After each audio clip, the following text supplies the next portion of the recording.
రేవంత్ రెడ్డి ధరణి గురించి నిరాధారమైన ఆరోపణలు చేశారన్నారు ఎమ్మెల్యే కేపీ వివేకానంద.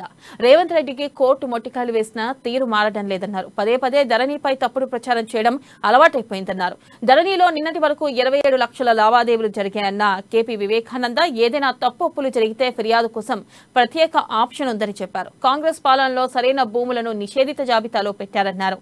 కాంగ్రెస్ పాలన నుంచి వచ్చిన భూ సమస్యలు ధరణితో ఎన్నో పరిష్కారం అయ్యాయని చెప్పారు.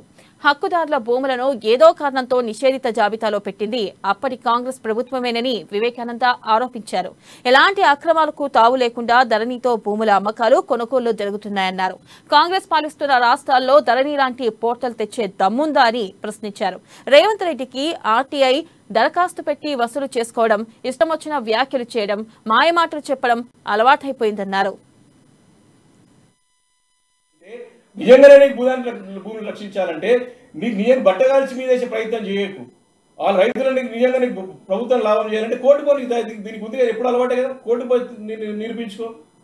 కాబట్టి మేము ఒకటి ఏంటంటే ఎప్పుడు కూడా రాజకీయంగా తన ఇమేజ్ పెంచుకోవడానికి బురద జల్లి పెద్దలను తిడితే, పెద్దలపైన ఆరోపణలు చేస్తే తాను పెద్దనైతే నేను ఒక అపోహ తప్ప